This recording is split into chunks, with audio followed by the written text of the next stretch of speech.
Hey, Shalom. First and foremost, I'd like to get all praise and glory to Yahweh Bashim Yahushua Bashim HaKadosh. Double honors to my teachers, the head apostles, the elders, the great millstone. Kazak Shalom to the hopeful elect. This is the brother Leash from the church here in Cleveland, Ohio. Lord willing, back with another edifying lesson. The doors of mercy are closing. The doors of mercy are closing. The margin for error is getting very, very, very, very slim. And if you don't take heed and you don't get this information while you still can, you're going to be asked out. Isaiah 55:6, seek ye the Lord while he may be found.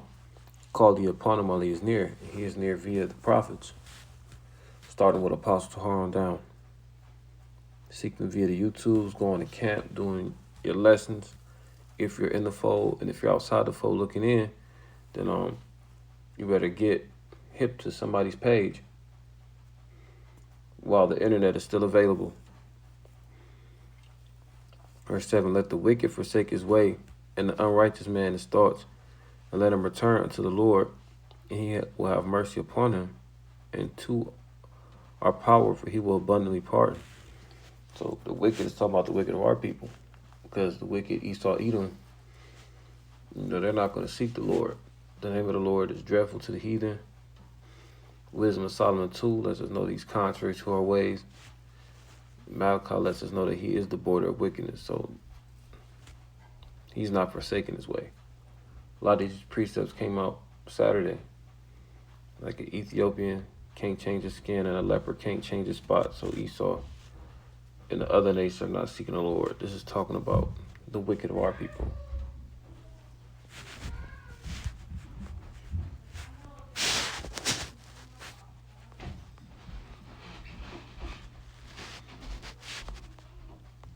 Sirach chapter 5 verse 7 says, make no tarrying to turn to the Lord, and put not off from day to day. For suddenly shall the wrath of the Lord come forth, in thy security thou shalt be destroyed and perish in the day of vengeance.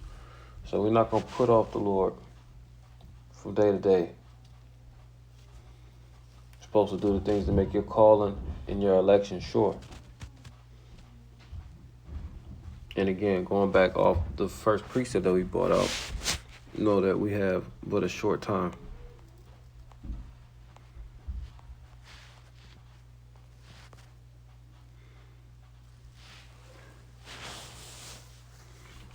Amos 8:11 says, behold, the days come, saith the Lord power, that will send a famine in the land.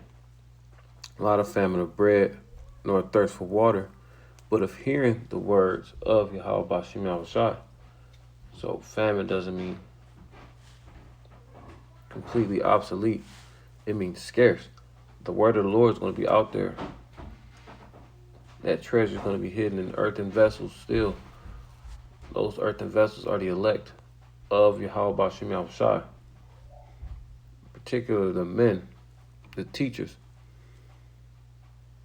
But there's going to be a time where we're not going to be on YouTube. We're not going to be on the highways and hedges. And they shall wander from sea to sea, and from the north even to the east. They shall run to and fro to seek the word of the Lord, and shall not find it. They're going to be looking for us. They're going to be looking for our pages.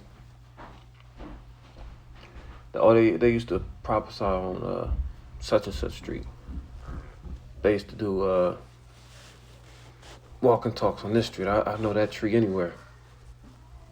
The Lord's going to have us removed and hidden as he continues to protect us from Jacob's trouble and all the different perils that are coming upon this place, America, and the trouble that's coming globally.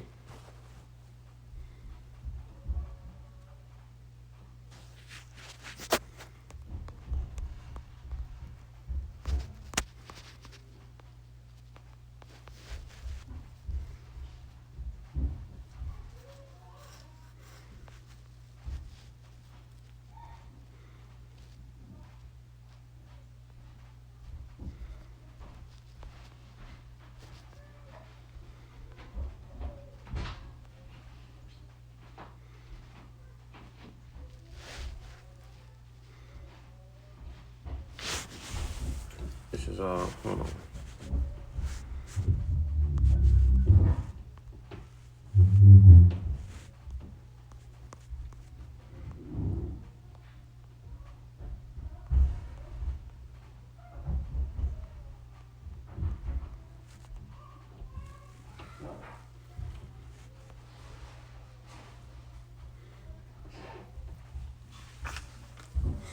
This is 2nd Ezra chapter 7, verse 1. I'll read down.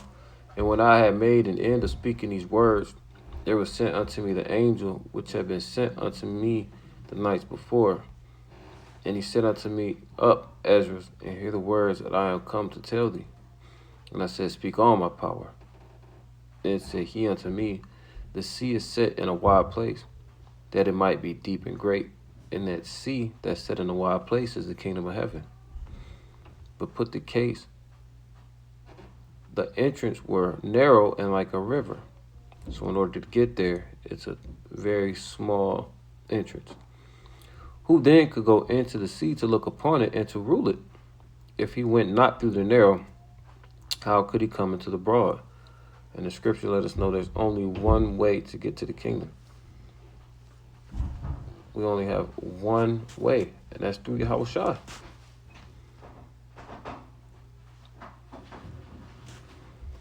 And that way to get to the kingdom of heaven has been ministered unto us. Then that same passage comes out again. It says, there's also another thing. A city is built and set upon a broad field, and it's full of good things. So it's the same thing, but instead of it being the deep sea, it's a city. The entrance thereof is narrow, and is set in a dangerous place to fall, like as if there were a fire on the right hand and on the left a deep water. So imagine a fire that can burn you, consume you. And then on the other side, it's a body of water. Like, I don't have to spell it out. You can drown. And it's crazy that the Lord mentioned these two elements, because the Lord killed everybody except Noah and his family with water. And then the second death consists of the thermonuclear destruction, which is fire. But point being, when we move forward, as we trudge towards the kingdom of heaven, precepts like this allows us to keep things in perspective. It's a very, very, very narrow and difficult passage. But what we get if we endure to the end, it's going to be so worth it. So keep reading. And one only path between them both, even the fire and the water, so small that there could but one man go there at once. So I mean, there's a very narrow path.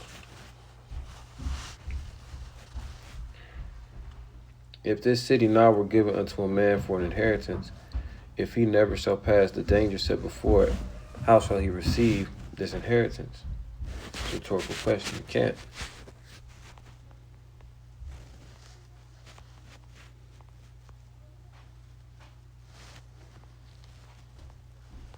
Matthew 7:13. Enter ye in at the straight gate, S-T-R-A-I-T. That's a narrow passage, like we mentioned in 2nd Ezra 7, or a degree of difficulty. For wide is the gate, and broad is the way that leadeth to destruction. So the way that everybody else was going. The same way they demonized the chariots, or the same way we call Lion Layah Bashim Shah. I know those are not UAPs or UFOs. Those are the vehicles of the Lord and his angels. Everybody's going to be running away towards the chariots, and anybody in their right mind is going to be running right towards them.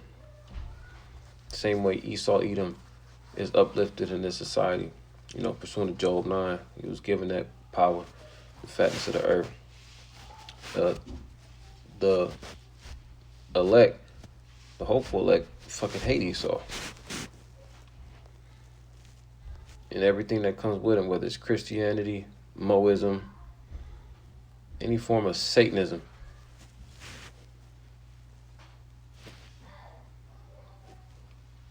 But the things contrary to the scriptures, that's what the broad way is. For wide is the gate, and broad is the way that leadeth to destruction, and many there be which go in thereat.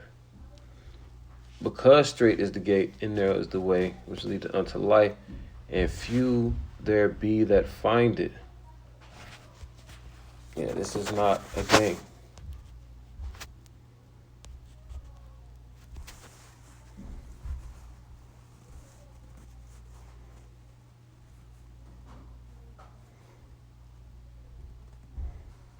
First Peter 4:17. But the time has come that judgment must begin at the house of the Most High. And if it first begin at us, what shall the end be of them that obey not the gospel of the Most High? And if the righteous scarcely be saved, where shall the ungodly and the sinner appear? So we're going to barely be saved. We're going to be saved by the skin of our teeth. The condition that we put in and the task that we've been given is to remind us how much mercy the Lord is having, and to continue to reignite that fear. And that fear of the Lord, as we know via the precepts, equates to wisdom. So it will be in your best interest to show Yahweh Bashim Yahushua how sincere you are with your actions. Definitely talking to myself first and foremost. We have to make sure that we're pleasing the Lord and serving Him how He wants to be served, or you're going to find yourself on the wrong end of judgment. Time to tighten up, time to get ready, because it's almost over. Yahweh Shah is returning. The water, Yahweh Bashim Yahushua, give me the spirit to do this lesson. Until next time, Shalom.